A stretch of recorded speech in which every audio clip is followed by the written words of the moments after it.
நம்மளில் சில பேருக்கு பகவான் கிருஷ்ணர் 8 மனைவிகளோட வாழ்ந்ததாக தான் தெரியும்.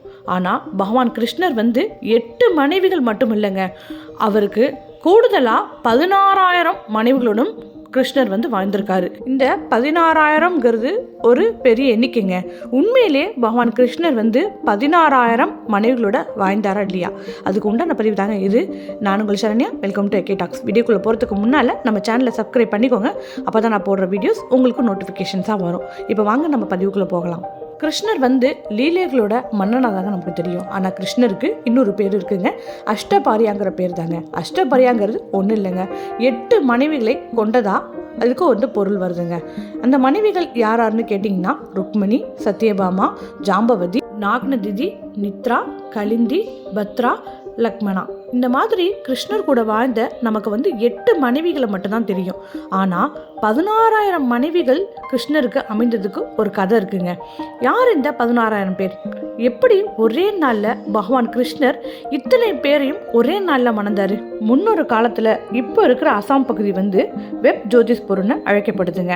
அங்கே இப்போ இருக்கிற அசாமை தலைநகராக அமைச்சு ஒரு மிகப்பெரிய சக்தி வாய்ந்த அசுரன் ஆட்சி செஞ்சுக்கிட்டு வராங்க. இந்த அசுரனுடைய பேர் தான் நரகாசுரன். நரகாசுரன் யாருன்னு கேட்டிங்கன்னா ஹிரண்யக்ஷியா அப்படிங்கிற அரசன் பூமியை அபகரித்து போகும்போது பூமாதேவிக்கும் ஹிரண்யக்ஷியாவுக்கும் பிறந்தவர் தான் இந்த நரகாசுரன். இது ஒரு கதை இருக்க. இன்னொரு கதை என்ன சொல்லப்படுதுன்னா, பகவான் கிருஷ்ணர் வராகி அவதாரம் எடுத்தப்ப பூமாதேவிக்கு பிறந்தவர் தான் இந்த நரகாசுரன் சொல்லப்படுதுங்க. ஆனால் பிறப்பால் பார்த்தீங்கன்னா இந்த நரகாசுரன் ரொம்ப ரொம்ப நல்லவராங்க. கூடான் நட்பு கேடாய் முடியும்னு ஒரு பழமொழி சொல்லுவாங்க. அந்த பழமொழிக்கு ஏத்தார் போல வானாசுரன் அப்படிங்கிற ஒரு அரக்கர் கூட நரகாசுரனுக்கு நட்பு ஏற்படுதுங்க. இந்த நட்பு தவறா பயன்படுத்தி காலப்போக்கில் இவரும் தீவிர ஆயிடுறாருங்க நரகாசுரன். சில காலத்துக்கு அப்புறம் பிரம்மதேவரை நோக்கி தவம் இருக்கிறாருங்க நரகாசுரன். இவர் இருக்கிற தவத்தை பார்த்துட்டு பிரம்மதேவரே என்ன வரம் வேணும் அப்படின்னு கேட்குறாருங்க நரகாசுரன் கிட்ட. நரகாசுரன் எனக்கு சாகாவரம் வேணும் அப்படின்னு சொல்றாருங்க. சாகாவரம் யாருக்குமே கிடைக்காதுன்னு பிரம்மதேவர் சொல்ல, இவர் என்னை ஈன்றெடுத்த தாயால் மட்டுமே எனக்கு சாவுன்னு ஒன்று வரணும் அப்படின்னு சொல்றாருங்க. இப்போ இங்கே நீங்க நோட் பண்ணீங்கன்னா ஈன்றெடுத்த தாயின்னு சொல்றப்ப பூமாதேவி தாங்க நரகாசுரன் குறிப்பிடுறாரு. அதாவது பூமாதேவியால தான் நமக்கு இறப்புன்னு ஒன்று இருக்கணும் அப்படின்னு பிரம்மதேவர் கிட்ட வரம் ஒன்று வாங்குறாருங்க. இந்த வரத்தை தவறா பயன்படுத்துறாருங்க நரகாசுரன். அதாவது 3 உலகத்தையும் ஆட்டி படைக்கிறாரு.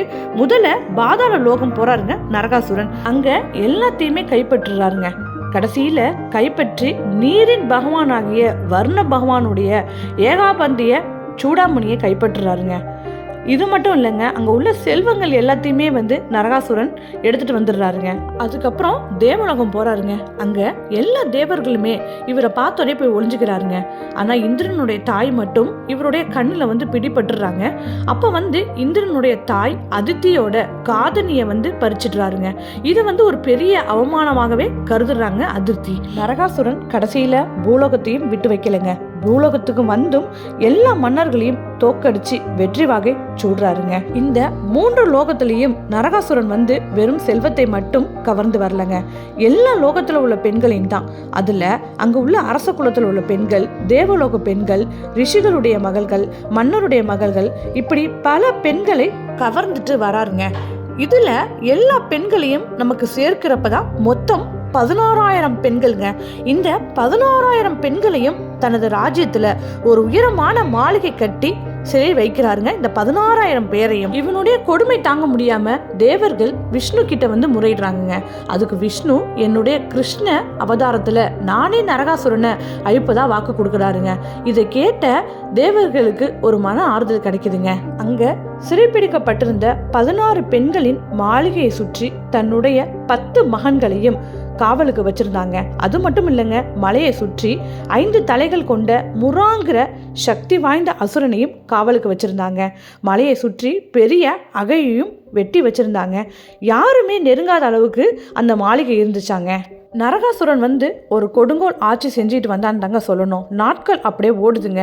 விஷ்ணு கிருஷ்ண அவதாரம் எடுத்து பூமிக்கு வராரு. துவாரகையில் தன்னுடைய 8 மனைவிகளுடன் சிறப்பாக ஆட்சி நடத்திக்கிட்டு வராருங்க கிருஷ்ணர். இந்திரனுடைய தாய் அதித்தி தனக்கு நடந்த அவமானத்தை எண்ணி சரியான தருணம் வந்துட்டுன்னு கிருஷ்ணரை போய் சந்திக்கலான்னு கிளம்புறாங்க அதித்தி. ஏன்னா அவங்களுடைய காதணி வந்து நரகாசுரனால் அறுக்கப்பட்டது இல்லையா, அந்த காரணத்துக்காக கிருஷ்ணரை போய் சந்திக்கலான்னு இருக்காங்கங்க. ஆனால் அங்கே போய் சந்திச்சது கிருஷ்ணர் அல்லங்க, மாறாக சத்தியபாமாவை தாங்க. சத்தியபாமா சாதாரண பெண் கிடையாதுங்க. அனைத்து விதமான போர்களிலும் சிறந்து விளங்குபவர் தாங்க சத்தியபாமா. போர்க்கலை மட்டும் இல்லைங்க, புத்தி கூர்மையும் படைத்தவர் தான் சத்தியபாமா. கிருஷ்ணருடைய 8 மனைவிகளில் அதிக சாதுரியம் படைத்தவர் தாங்க சத்தியபாமா. எல்லாத்துக்கும் மேலே இந்திரனுடைய மனைவி சத்தியபாமாவை போய் சந்திக்கிறதுக்கு ஒரு காரணம் இருக்குங்க. அது என்ன காரணம்னா, சத்தியபாமா வந்து பூமாதேவியோட அம்சங்க. ஆமாங்க, இந்த ஜென்மத்தில் சத்தியபாமா தான் பூமாதேவியா அவதாரம் எடுத்து பூமிக்கு வந்திருக்காங்கங்க. எந்த பூமாதேவியால் நரகாசுரனுடைய உயிர் போகுமோ அதே பூமாதேவி தான் பிறப்பு எடுத்து இந்த பூமிக்கு வந்திருக்காங்கங்க. உடனே சத்யபாமா கிருஷ்ணர்கிட்ட பெண்களுக்கு இழைக்கப்பட்ட அநீதிகளை எடுத்து சொல்கிறாங்கங்க. கிருஷ்ணரை போருக்கு கூப்பிடுறாங்க சத்யபாமா. இருவரும் கிளம்பி நரகாசுரனுடைய மாளிகையை அடைகிறாங்கங்க. அங்கே கிருஷ்ணர் பஞ்சஜன்ய சங்கை எடுத்து ஊதுறாருங்க. இந்த சத்தத்தை கேட்ட அகழியில் படுத்திருந்த முராங்கிற அசுரன் எழுந்து வந்தாங்க. அந்த அசுரனை அழித்த பிறகு கிருஷ்ணருக்கு முராரிங்கிற பெயர் கிடைக்குதுங்க. அப்புறம் அங்கே உள்ள அசுரர்களை கொன்று விடுகிறாருங்க கிருஷ்ணர். இறுதியில் நரகாசுரனை நேருக்கு நேர் சந்திக்கிற வாய்ப்பு கிடைக்குதுங்க. ஆனால் கிருஷ்ணர் தாம் போர் புரியாம தன்னுடைய மனைவி சத்யபாமாவை போர் புரியுமாறு வைக்கிறாருங்க கிருஷ்ணர். சத்யபாமாவும் கடுமையான போருக்கு பிறகு தன்னுடைய அஸ்திரத்தால அந்த அசுரனை வீழ்த்தி போர்ல வெற்றி வாகை சூடுறாங்க சத்யபாமா. நரகாசுரன் அழிந்த பிறகு அந்த மாளிகையில் உள்ள 16,000 பெண்களையும் விடுவிக்கிறாருங்க கிருஷ்ணர். ஆனா அவங்க யாரு முகத்திலையுமே சந்தோஷம் இத்தனை கூட இல்லைங்க. இத்தனை நாளா இந்த கொடிய அரக்கருடைய பிடியில இருந்த எங்களை யாரும் ஏத்துக்க மாட்டாங்க அப்படின்னு சொல்லி நாங்க உயிர்வாழ் விரும்பலன்னு கிருஷ்ணர் கிட்ட சொல்றாங்கங்க. ஆனா கிருஷ்ணர் வந்து தற்கொலைக்கு முயன்றவர்களை காப்பாத்தி விடுறாருங்க கிருஷ்ணர். அவங்க அத்தனை பேரையும் கிருஷ்ணர் காப்பாற்ற மட்டும் இல்லைங்க, உங்க அத்தனை பேரையும் நானே ஏத்துக்கிறேன் அப்படின்னு ஒரு வாக்குறுதியை எல்லாருக்குமே கொடுக்குறாரு. அது மட்டும் இல்லைங்க, உங்க எல்லாருக்குமே நான் சிறந்த கணவரா இருப்பேன் அப்படின்னு ஒரு சொல்லையும் சொல்றாருங்க. இவங்க 16 பேரையும் துவாரகையில தனித்தனி மாளிகையில கிருஷ்ணர் அமர்த்திடுறாருங்க. இதை வந்து மௌசல்யாங்கிற பருவத்தில், அதாவது மகாபாரதத்தில் மௌசல்ய பருவத்தில் இந்த சம்பவம் வந்து குறிப்பிட்டிருக்குங்க. பகவான் கிருஷ்ணர் கூட வாழ்ந்த அந்த 8 மனைவிகளும் சரி, அந்த 8 மனைவிகளும் வேற யாரும் இல்லைங்க. அவங்க 8 பேருமே வந்து அஷ்டலட்சுமிகள் தான். அஷ்டலட்சுமிகள் தான் வெவ்வேறு லட்சுமிகளா வெவ்வேறு மனைவியா கிருஷ்ணருக்கு வந்து அவதாரம் எடுத்து இந்த பூமியில பிறந்திருக்காங்கங்க. ஆனா இந்த 16,000 பேரையும் கிருஷ்ணர் வந்து மனைவிகளா ஏத்துக்கிட்டாலுமே அந்த 8 மனைவிகளுக்கு உண்டான உறவுகள் மாதிரி இந்த 16,000 மனைவிகள் கிட்டையும் இல்லையாங்க. ஒரு நண்பரை போலதான் பழகி வந்தாராம். இந்த 16,000 பேருக்குமே வந்து பழி உணர்ச்சியானது, அதாவது அவங்களுக்கு வந்து ஒவ்வொரு இடத்துல போனா அவங்களுக்கு வந்து பழி உணர்வு வரக்கூடாது அப்படிங்கிறதுக்காக தான் இவங்களையும் கிருஷ்ணர் வந்து திருமணம் செஞ்சுக்கிட்டாராங்க. கிருஷ்ணருடைய இறுதி காலத்துல பகவான் கிருஷ்ணர் வந்து அர்ஜுனன் கிட்ட தன்னுடைய 16,000 மனைவிகளையும் அஸ்தினாபுரம் அழைத்து செல்லுமாறு சொல்லியிருக்காருங்க. அர்ஜுனனும் அந்த 16,000 மனைவிகளோட அஸ்தினாபுரம் அழைத்து வராருங்க. அழைத்து வரப்ப வரும் வழியிலே வந்து ஒரு கொள்ளை கூட்டம் வந்து இவங்களை வந்து சூழ்ந்துருதுங்க. அப்போதைக்கு அர்ஜுனன் வந்து எழுத்து போரிட முடியாம தான் கற்ற எல்லாத்தையுமே மறந்துடுறாருங்க. அதாவது இந்த காண்டிபத்தையே உயர்த்த முடியலையா அர்ஜுனனால, தான் கற்ற வில்வித்தையவே மறந்துடுறாரு, ஞானத்தையும் மறந்துடுறாருங்க. இப்படி இருக்கிறப்ப அந்த கொள்ளைக்கார கும்பல் வந்து கிருஷ்ணருடைய 16,000 மனைவிகளையும் சூழ்ந்துருதுங்க.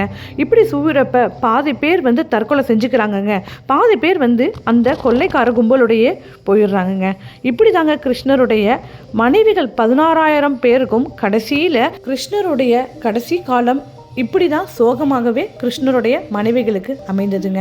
ஸோ ஃப்ரெண்ட்ஸ், இந்த கதை உங்களுக்கு கண்டிப்பாக இன்ட்ரெஸ்டிங்காக இருக்கும்னு நான் நம்புகிறேன். ஏதாவது ஒரு தகவலை நீங்கள் இந்த கதை மூலமாக கண்டிப்பாக கிருஷ்ணரை பற்றி தெரிஞ்சிருப்பீங்க. வீடியோ கண்டிப்பாக எல்லாருக்கும் பயனுள்ளதாக இருக்கும்னு நான் நம்புகிறேன். வீடியோ பிடிச்சிருந்துச்சுன்னா வீடியோக்கு ஒரு லைக் கொடுங்க. அண்ட் உங்கள் ஃப்ரெண்ட்ஸ் அண்ட் ஃபேமிலிக்கு இந்த வீடியோ ஷேர் பண்ணுங்கள். இது வரைக்குமே இந்த வீடியோ பொறுமையாக பார்த்தவங்க எல்லாருக்குமே கோடான கோடி நன்றிகள். தேங்க்யூ.